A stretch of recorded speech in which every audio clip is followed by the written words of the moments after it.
On March 19th, 1870, a worker named James Riley completed a 2-hour shift in the east caisson of the Eads Bridge at St. Louis and climbed the staircase to the surface. 15 minutes later, he collapsed and died. That same day, a second man died. 3 days later, 20 more workers were sent to the hospital. The caisson was 76 feet below the Mississippi River, pressurized to 35 pounds per square inch. But the men working inside it had already invented a name for what happened to them on the way out. They called it the bends. If you are new to Steel and Sweat, this channel covers the machines and the men of American industrial history, the things that built the country and what those things cost. Subscribe and leave a comment below with the next story you want us to dig into. This is the story of the Caisson workers, the men who excavated the foundations of the great American bridges from inside pressurized wooden chambers sunk to the riverbed. The men who built the Brooklyn Bridge, the Eads Bridge at St. Louis, and the railroad bridges that crossed the Mississippi, the Ohio, and the Hudson came up from those chambers with joint pain, paralysis, and sometimes nothing at all, because the disease killed them before they reached the surface. But here is what the official record of American bridge construction in the 1870s and 1880s documents and does not explain. The caisson workers knew the disease was real. The physicians assigned to those projects knew the disease was real. The men who climbed the staircase out of the compressed air and came out bent over in pain, walking with the stooped posture of a fashionable lady's dress silhouette, gave the disease its permanent name, the bends. They named it before the doctors named it, before the scientists understood it, before anyone could explain what was happening inside a human body that had been breathing air at 2 or 3 times atmospheric pressure, then returning to the surface too fast. They named it because they lived it every shift. To understand the caisson and why it killed men, you have to understand the physics of what it was designed to do. A bridge foundation in a river has to reach solid material. In the Mississippi at St. Louis and the East River at New York in the 1860s and the 1870s, bedrock lay beneath tens of feet of sand and silt and water. Conventional construction underwater was impossible. You could not dig an open pit to the riverbed when the riverbed was under 40 feet of river. The solution that James Buchanan Eads brought to the Mississippi in 1869, and that Washington Roebling's father had designed for the Brooklyn project before his death, was the pneumatic caisson, a sealed wooden chamber built like an upside-down box, sunk open-end down to the riverbed, with compressed air pumped in to hold the water back. The air pressure inside the caisson had to be equal to the water pressure outside at that depth. At 30 feet below the surface, that meant roughly 13 pounds per square inch above atmospheric. At 60 feet, it was close to 26 pounds per square inch above. At the deepest point of the Eads Bridge's east caisson, as it pressed down through the sandy Mississippi riverbed toward bedrock, the working pressure inside reached 50 pounds per square inch above atmospheric. That is more than 3 times the pressure of the air at the surface. A man working in that environment was breathing a compressed air mixture that dissolved nitrogen into his blood and tissues at a rate his body had no evolutionary preparation to manage, because nothing in human history before the Industrial Revolution had placed a man in that physiological situation. The workers who went into the Eads caisson entered through an airlock, a small chamber with a sealed door on each end. They stepped in. The outer door was sealed and compressed air was pumped in until the pressure inside the lock equaled the pressure inside the caisson. Then the inner door opened and they stepped into the work chamber. The process of pressurization took several minutes, during which the men's bodies absorbed the compressed air and nitrogen dissolved into the blood. The work shift could last 2 hours or more. At depth, the temperature inside the caisson was hot, and the humidity was close to saturating. Frank Harris, a 15-year-old Irish immigrant who worked in the Brooklyn Bridge caissons in 1871, wrote about what it was like. He described 6 men working naked to the waist in a chamber at 80 degrees Fahrenheit, sweat pouring from them within 5 minutes, standing in icy water that only the compressed air pressure prevented from rising. When the shift ended, the men climbed back through the airlock and returned to atmospheric pressure. The compressed air in their blood and tissues now had to go somewhere. If it went slowly, exhaled through the lungs over an extended period of careful decompression, it went safely. If they came up too fast, it did not go safely. The nitrogen came out of solution, exactly as carbonation comes out of a beer bottle opened too quickly, except that the bubbles formed in the blood, in the joints, in the tissue surrounding the spinal cord, and in the arteries feeding the brain. Bubbles in the joints produced the agonizing pain that bent men double and forced the characteristic stooped posture that gave the disease its name. Bubbles in the spinal cord disrupted nerve pathways, producing paralysis that could be partial or total. Bubbles in the brain's arterial supply blocked circulation to tissue that died within minutes. Bubbles in the coronary arteries, or the heart chambers, stopped the heart. The men who survived the worst cases often kept the damage. Washington Roebling's neurological impairment from the bends he contracted in the Brooklyn Caisson did not fully resolve for years. On April 22, 1872, a German laborer named John Myers became the first identified fatality from caisson disease in the Brooklyn Bridge project. He'd completed his second day working on the riverbed and collapsed at home from abdominal pain. 8 days later, an Irish worker named Patrick McKay died after surfacing. Within a month, Daniel Reardon was dead. 3 deaths in 30 days, all from the same set of symptoms, following the same sequence: a shift in the caisson, a climb to the surface, and the onset of what the workers and the newspapers were already calling the bends. How do you tell a man whose shift is over and who wants to go home that he must wait in a rest area for an hour before he is permitted to leave, when the reason you are asking him to wait is that you do not yet know the reason? How does the physician assigned to a bridge project in 1872 explain a disease whose mechanism he does not understand to workers who are already skeptical of the delay and whose pay depends on the number of shifts they complete? Leave a comment below. But the 2 physicians who worked those projects in the 1870s deserve the record their work earned, because they were doing the best medicine available in conditions that had never existed before. Dr. Alphonse Jaminet, the physician assigned to the Eads Bridge caissons, was engaged by James Eads on March 31, 1870, by which point 11 workers had already died and several dozen more had been seriously afflicted in the 5 months since the East Caisson went into operation. Jaminet established the first on-site occupational clinic in American history, a barge hospital moored next to the East Pier, with cots and blankets and a physician present, where he required every man who emerged from the caisson to remain in his care for at least an hour, drinking 3/4 of a pint of strong beef broth before he was permitted to leave. The rationale for the beef broth was not understood. The hour of supervised rest slowed the rate of return to normal activities and thereby slowed the rate at which the worst bubble formation could occur. Jaminet did not know this, but the protocol was partially effective and Jaminet codified it anyway. He also established standard rates for both pressurization and decompression through the airlock, believing that fast compression was partly responsible for the disease. He was wrong about fast compression. He was correct that controlling the rate of decompression mattered. He published his findings in 1871, producing the first systematic medical account of decompression sickness in the history of American occupational medicine. The document was read by Washington Roebling's staff as they planned the Brooklyn caissons. It informed the precautions they attempted.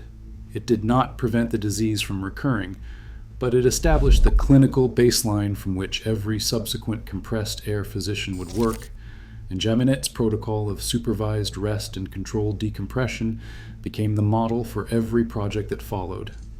Jaminet also went down into the caisson himself. On February 28, 1870, before Eads engaged him, he spent 2 hours in the East Caisson and emerged unable to walk. He described his condition in the published account: profuse cold perspiration, great suffering and near fainting when he tried to speak, a pulse of 106 beats per minute, paralysis of both legs and one arm. He spent hours expecting to die. He recovered and spent the next 14 months attending 77 serious cases in workers who had not been as fortunate.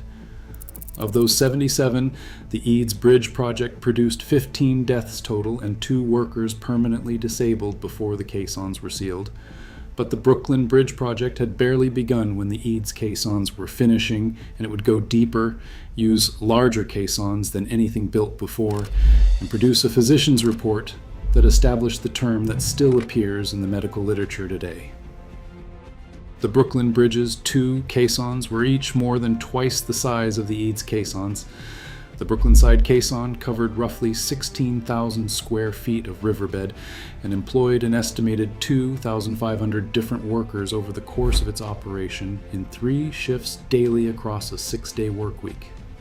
It was sunk to 44.5 feet below water, where the working pressure reached 21 pounds per square inch above atmospheric pressure. The Brooklyn caisson was sealed in concrete in March 1871, and the Manhattan caisson took over, pressing deeper. At the Manhattan caisson's full depth of 78.5 feet, the working pressure reached 35 pounds per square inch. It was at this depth that the disease hit hardest. Between January 25th and May 31st, 1872, the Brooklyn Bridge's physician, Dr. Andrew Smith, treated 110 cases of what he was preparing to formally name. He published his account in 1873 and delivered it as a lecture to the College of Physicians and Surgeons in New York, calling it, for the first time in the medical literature, caisson disease. He noted that the time of exposure to compressed air was directly proportional to the severity of symptoms.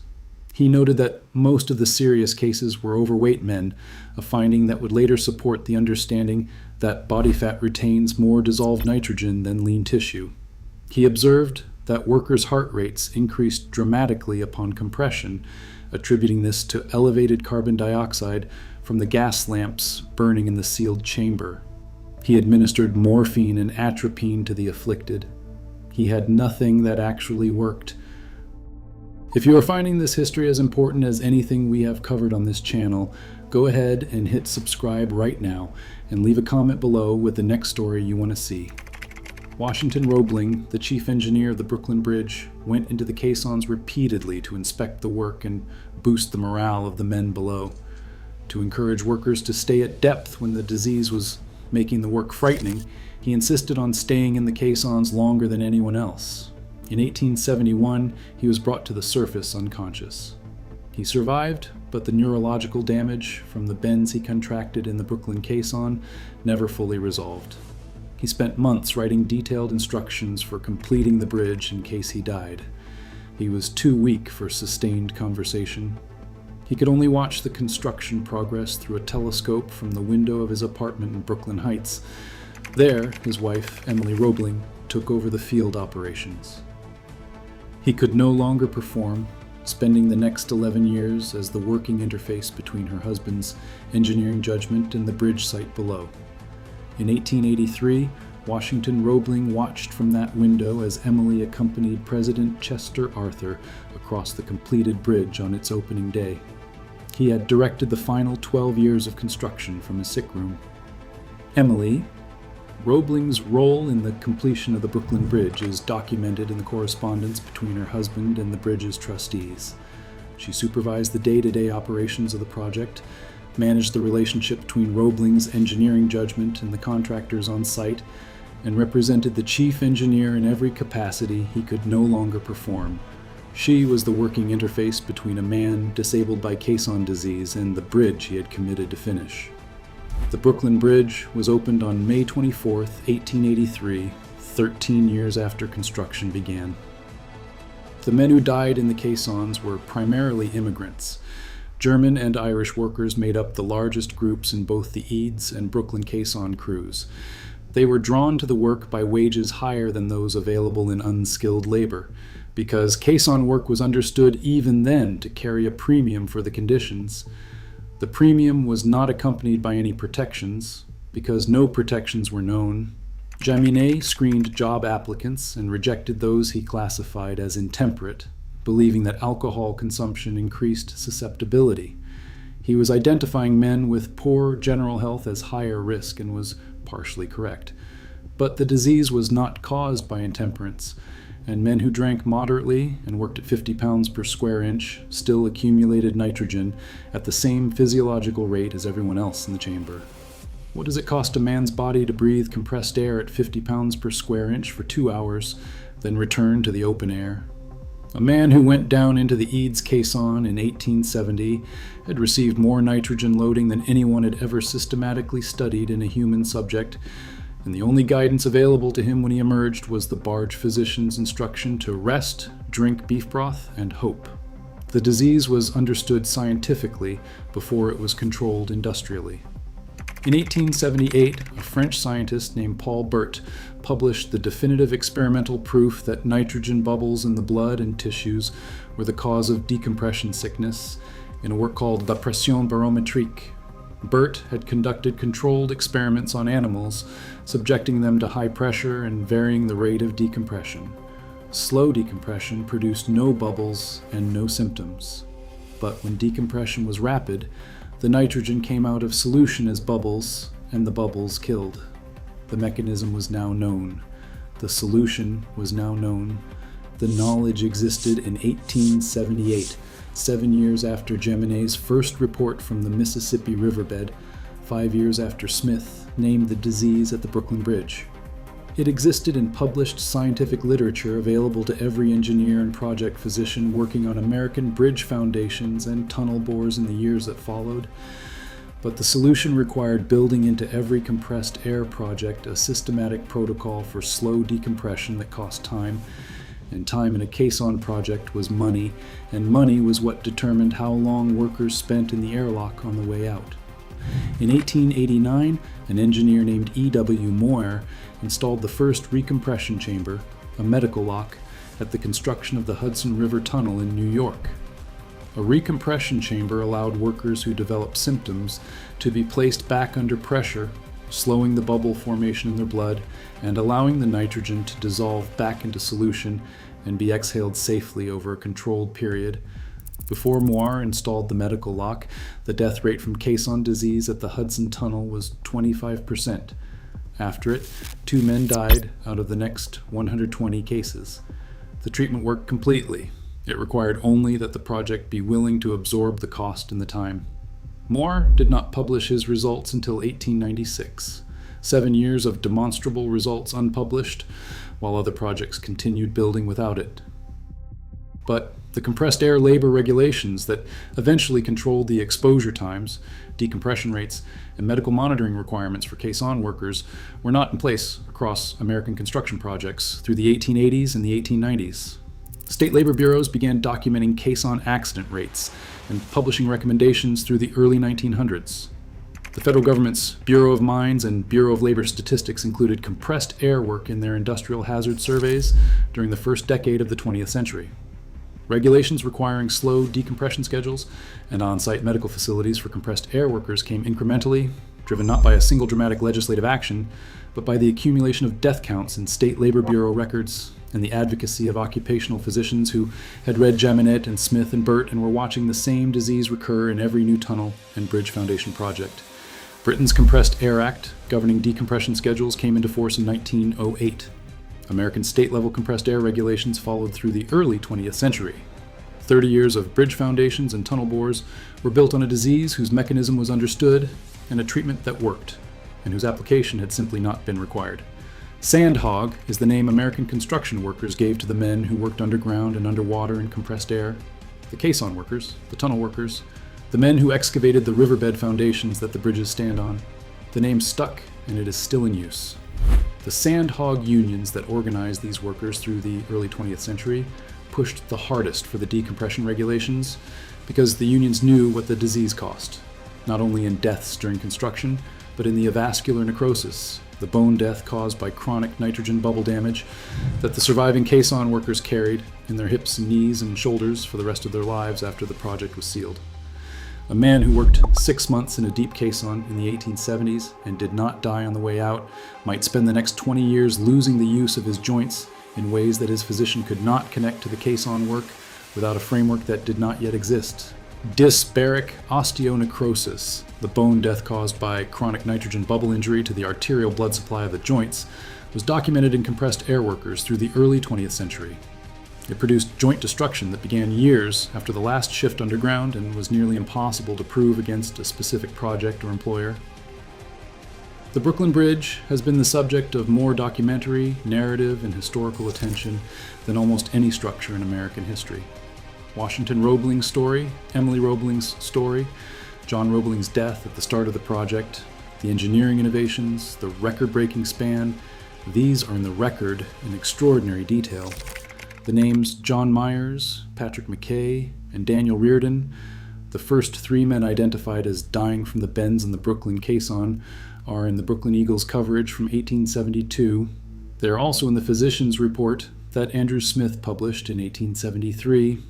What does it mean to identify a disease, prove its mechanism, demonstrate a treatment, and allow it to continue killing workers for 3 more decades? What is not in the historical account that surrounds the Brooklyn Bridge, in almost any version written for a general audience, is that they died of a disease whose mechanism was not understood, whose treatment did not exist, and whose prevention was technically possible from 1878 onward, but was not consistently implemented in American compressed air projects for another 2 decades. The Eads Bridge is still in operation at St. Louis, carrying metro rail on its lower deck and vehicle traffic on its upper roadway. The foundations are in the bedrock of the Mississippi riverbed, where the workers put them. The Brooklyn Bridge has carried traffic and pedestrians for over 140 years. Both bridges rest on the caissons that James Riley and John Myers and Patrick McKay and the unnamed men of both projects helped excavate in compressed air at depth before the disease killed them or sent them up bent double before it killed them slowly. The bridges stand. The disease that built their foundations is documented in the physicians' reports of 1871 and 1873, and in the medical literature for the rest of the century. John Myers, Patrick McKay, and Daniel Reardon are in Andrew Smith's 1873 report, and in the Brooklyn Eagle's coverage from the spring of 1872. James Riley is in Jaminet's 1871 account from St. Louis. The majority of the other deaths in both projects are in the record as numbered cases with listed symptoms and noted outcomes. The bridges that stand on their work have names. The men who excavated their foundations have case numbers. The sandhogs built the foundations. Their names are in the case records where they appear as numbers. If these are the stories that matter to you, subscribe to Steel and Sweat and leave a comment below with the next story you want us to dig into. Thanks for watching.